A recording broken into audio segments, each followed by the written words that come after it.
Hola, ¿qué tal? Muy buenas tardes. Bienvenidos a este corte informativo con la información más reciente del Poder Judicial de la Federación. Hoy es lunes 15 de enero de 2024. Soy Laura Murillo y saludo a mi compañera Nidia Díaz en la interpretación en lengua de señas mexicana. Así comenzamos. El Pleno de la Corte resolvió contradicciones de criterios, entre ellas una sobre la procedencia del recurso de inconformidad.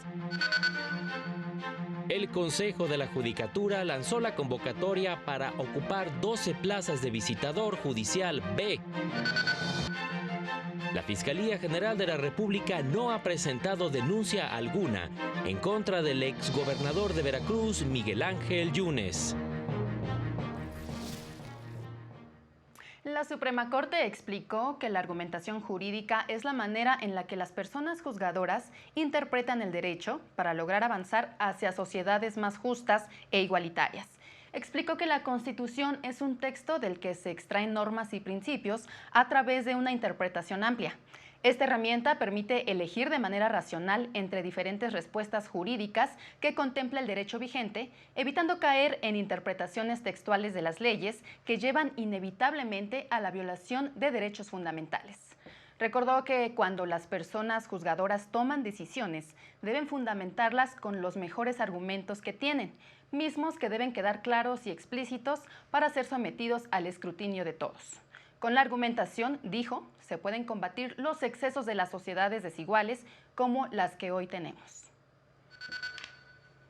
El Pleno del Consejo de la Judicatura Federal acordó declarar inhábiles los días comprendidos del 16 de enero al 15 de febrero de 2024 en los órganos jurisdiccionales ubicados en el puerto de Acapulco, Guerrero.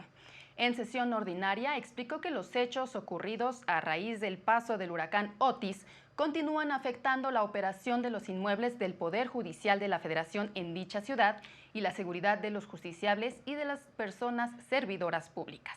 En consecuencia, se suspenden todos los plazos y términos en todos los órganos jurisdiccionales y unidades administrativas ubicadas en dicha ciudad. El Consejo de la Judicatura Federal publicó la convocatoria del primer concurso interno de oposición para la designación de personas visitadoras B. Las plazas disponibles son 12, de las cuales 6 serán para mujeres. Los aspirantes que cumplan con los requisitos de ley podrán registrarse del 22 al 26 de enero y el 7 de marzo se publicará la lista de los aspirantes aceptados al concurso, que constará de 3 etapas. La primera corresponde al examen escrito, la segunda a la resolución de un caso práctico y la tercera al examen oral. El jueves 27 de junio se publicará la lista de las personas vencedoras. En otra información, personas juzgadoras reconocieron que el nuevo Código Nacional de Procedimientos Civiles y Familiares busca agilizar la resolución de este tipo de asuntos, que representan poco más del 65% de los casos que resuelven los órganos jurisdiccionales de los estados. El nuevo Código Nacional en la materia precisa que la actuación de las personas juzgadoras en estas materias se debe regir por 17 principios que buscan garantizar el acceso a la justicia y la igualdad procesal entre las partes involucradas en un conflicto. ¿Y por qué la oralidad es importante? Pues nos busca la rapidez y eso hace efectivo el artículo 17 constitucional en cuanto a la justicia pronta. Para el magistrado José Montiel Rodríguez, la reforma tiene como propósito garantizar el acceso a la justicia a los sectores vulnerables. Pero lo importantísimo es aproximar la justicia a las personas vulnerables. Esa es una deuda histórica en México. Aproximar la justicia a las personas en situación de vulnerabilidad. Simplificar los procedimientos. Reconocieron que uno de los puntos más relevantes de la reforma es reconocer la capacidad jurídica plena a las personas con discapacidad. Y en torno al caso del sistema de videovigilancia que se instaló en el estado de Veracruz en el periodo de 2016 a 2018, cuando era gobernador Miguel Ángel Yunes, el Consejo de la Judicatura Federal precisó que la Fiscalía Federal de la República no ha abierto hasta el momento ninguna investigación en contra de Yunes Linares por este asunto, lo que contradice lo afirmado por el actual gobernador de la entidad, Cuitláhuac García. En enero de 2022 solo solicitó una audiencia para imputar a Guillermo Moreno Sentíes, quien trabajó como jefe de la unidad administrativa de la Secretaría de Seguridad Pública durante dicho periodo. La audiencia se llevó a cabo en febrero de 2022 y el juez decidió vincular a proceso a Moreno Sentíes por el delito de uso ilícito de atribuciones y facultades. En julio de 2022, después de concluir las investigaciones, la Fiscalía General de la República presentó cargos formales contra Moreno Sentíes y en febrero de 2023, la defensa solicitó un procedimiento abreviado, por lo que se difirió la audiencia para explorar opciones de terminación anticipada del proceso. La nueva audiencia se programó para el 12 de abril de 2023 y se volvió a reprogramar por carga de trabajo del juez para el 12 de marzo del presente año. Y durante 2023, la Defensoría Pública Federal brindó asesoría jurídica victimal a personas sobrevivientes de tortura en 12 casos, en beneficio de 29 personas, de las cuales 23 fueron hombres y 6 mujeres. En 2 casos se registraron avances en las acusaciones en contra de los posibles responsables de estos actos. A finales de 2022, se cumplimentó la orden de aprehensión en contra de un policía que presuntamente participó en estos hechos en perjuicio de un adulto mayor que se encuentra en prisión preventiva procesado por el delito de secuestro. En el segundo caso se encuentran involucradas 10 personas víctimas de tortura, 8 hombres y 2 mujeres, de los cuales 7 denunciaron que fueron víctimas de tortura por parte de elementos de la Secretaría de Marina al momento de ser detenidos durante un operativo en el estado de Veracruz y posteriormente fueron acusados del delito de secuestro. Por estos hechos, la Defensoría Pública promovió diversos medios de defensa que concluyeron en la liberación de 3 órdenes de aprehensión. En agosto de 2023, en 2 casos, se dictó el auto de formal prisión por el delito de tortura. Hacemos una pausa, pero continuamos con más información.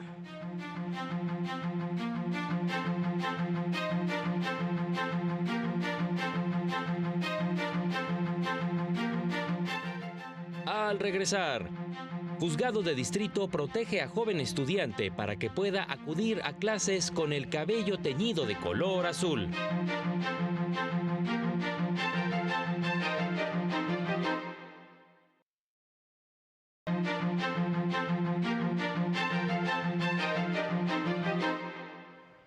Continuamos con las noticias. La jueza segundo de distrito en el estado de Zacatecas, María Citlali Vizcaya Zamudio, concedió la protección de la justicia federal a una estudiante de secundaria a la que las autoridades del plantel le impedían el acceso por contravenir el reglamento interno al presentarse a clases con el cabello teñido de azul, lo que en consecuencia le impedía continuar con sus estudios. La juzgadora argumentó que las autoridades, con su proceder, violaron el derecho al libre desarrollo de la personalidad del estudiante, lo que sostuvo al realizar el test de proporcionalidad entre la norma que prohíbe ingresar al plantel con el cabello teñido y el derecho afectado, además de tomar en cuenta los artículos 1 y 3 constitucionales. La juzgadora explicó que la apariencia física de los estudiantes no interfiere en los conocimientos, aptitudes y competencias necesarias para los efectos de la educación, por lo que debe prevalecer el derecho al libre desarrollo de la personalidad. Por el contrario, se negó el amparo a la estudiante en lo que respecta a sufrir acoso escolar por parte de la directora y subdirectora del plantel, toda vez que no aportó las pruebas suficientes para demostrar el agravio. En otra información, el cuarto tribunal colegiado en materia civil del primer circuito determinó que la negativa a inscribir en el registro civil de la capital del país el nacimiento de un infante concebido mediante técnicas de reproducción asistida, como lo es la gestación subrogada, viola el derecho a la identidad, pues la existencia de un vacío legal no justifica negar el registro. Explicó que este derecho es inherente al ser humano y tiene como sustento la dignidad humana, mismo que es indispensable para que la persona configure su individualidad. Además, el registro es permanente y oficial de la existencia de un niño y ofrece el reconocimiento jurídico de su identidad. Además, de acuerdo con la interpretación de la Suprema Corte sobre el derecho a la identidad y su relación con otros derechos como el de filiación, es de interés público que estos se protejan mediante la inscripción de su nacimiento.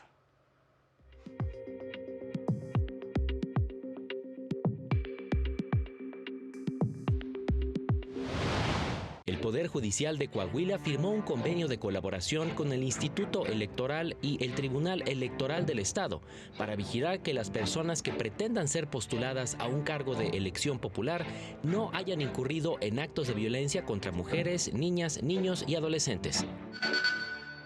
Representantes del Poder Judicial de Campeche visitaron el Centro de Readaptación Social de Ciudad del Carmen para dialogar con mujeres privadas de la libertad a fin de atender sus necesidades.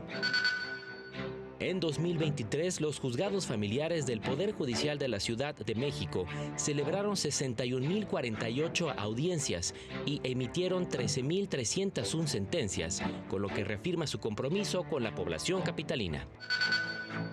El Supremo Tribunal de Justicia de Sinaloa notificó al Congreso Estatal el retiro forzoso del magistrado José Antonio García Becerra, quien también fungió como presidente en 2015, al haber cumplido 15 años de antigüedad como integrante del máximo órgano de justicia del Estado. Para el canal del Poder Judicial de la Federación, Jesús Daza. 14:33, es momento de hacer una nueva pausa y continuamos con información del Pleno.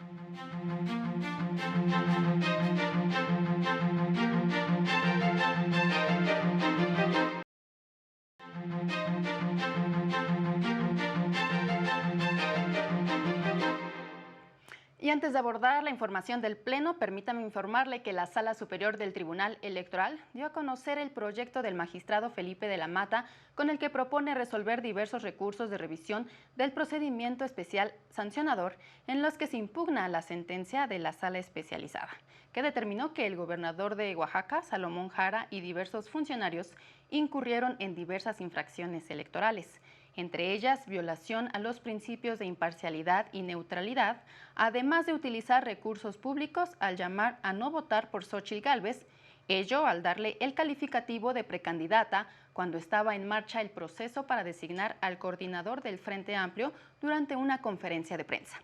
El proyecto propone revocar la sentencia impugnada, en tanto considera fundado el agravio de los quejosos en el sentido de que las expresiones denunciadas no constituyen un llamado expreso al voto y tampoco existen elementos suficientes para determinar que se traducen en un equivalente funcional, como lo determinó la autoridad responsable, para concluir que se cometieron las infracciones mencionadas. Y la Sala Especializada del Tribunal Electoral determinó que el gobernador de Sonora, Alfonso Durazo, no incurrió en actos anticipados de precampaña y campaña, ni utilizó de manera indebida recursos públicos al participar en el evento en el que se dieron a conocer los resultados de la encuesta en la que se eligió a Claudia Sheinbaum como coordinadora de los comités para la defensa de la Cuarta Transformación. Ello porque no se detectaron llamados al voto expreso a favor o en contra de alguna persona o fuerza política. Además, el evento se realizó con financiamiento que recibe Morena y tampoco existió el uso de recursos materiales por el empleo de la red social del mandatario de Sonora.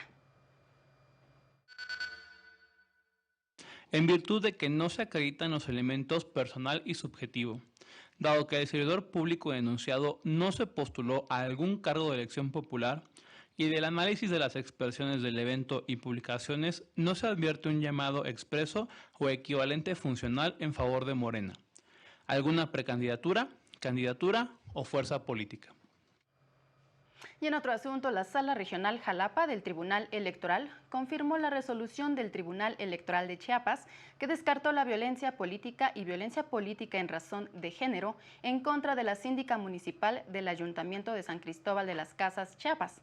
La Sala determinó que el acuerdo por el que se le quitó la facultad de firmar los cheques no se tradujo en actos de violencia política en razón de género, pues dicha medida solo afectó de manera parcial sus atribuciones como síndica municipal. Aun cuando el tribunal local realizó un inadecuado estudio del elemento de género, del análisis contextual e integral del acto que constituyó la obstrucción del cargo, no se demuestra la comisión de una violencia política en razón de género, dado que la violación a su derecho a desempeñar su cargo se generó por el ejercicio de una facultad discrecional de revocar tal autorización. En otro asunto, la Sala revocó la resolución del Consejo General del INE por la que sancionó al Partido Verde por irregularidades en su informe de ingresos y egresos de 2022 en el estado de Yucatán, solo para que se garantice su derecho de audiencia. Ahora es momento de enlazarnos con mi compañero Mario López Peña, quien nos tiene los detalles de lo que resolvieron los ministros en el Pleno. Adelante, Mario, por favor, con la información. ¿Qué tal? Muy buenas tardes a todas las personas que siguen esta transmisión. El Pleno de la Suprema Corte de Justicia de la Nación resolvió una contradicción de criterios suscitada entre la primera y la segunda sala de esta Suprema Corte. Y al resolver esta contradicción de criterios, estableció como jurisprudencia por mayoría de votos que procede el recurso de inconformidad con fundamento en el artículo 201 de la Ley de Amparo en contra del auto de la persona juzgadora de distrito en el que declaró cumplida su resolución, mediante la que consideró fundada la denuncia de incumplimiento de una declaratoria general de inconstitucionalidad. Escuchemos parte de los argumentos de quienes votaron a favor. Hemos hecho en diversas jurisprudencias, tanto la segunda sala como el Pleno, hemos atendido a un sistema integral de interpretación para la procedencia de recursos en atención precisamente a que ni las autoridades ni el justiciable queden en estado de indefensión ante una declaratoria que no puede ser recurrida en determinados casos. Escuchemos ahora parte de los argumentos de quienes votaron en contra, es decir, por qué no procedía el recurso de inconformidad. Que la obligación del juzgador únicamente consiste en verificar si efectivamente se dejó de aplicar la norma declarada inconstitucional. En consecuencia, votaré en contra de la propuesta y por considerar improcedente el recurso de inconformidad en estos supuestos. De aprobarse, se estaría ampliando la procedencia del recurso de inconformidad a hipótesis que no se encuentran previstas en la Ley de Amparo. Es pues así como el Pleno de la Corte, por mayoría de votos, estableció esta jurisprudencia. Es lo que sucedió en la sesión de este lunes. Muchas gracias por tu reporte, Mario, y bueno, también los detalles se los tendremos en el noticiario nocturno. Y de esta manera concluimos esta emisión. Soy Laura Murillo y lo invito a mantenerse en la señal del canal del Poder Judicial de la Federación. Siga a las 7:30 nuestro avance informativo y a las 8:30 de la noche el noticiero nocturno. Agradecemos su atención, que tenga una excelente tarde. Hasta pronto.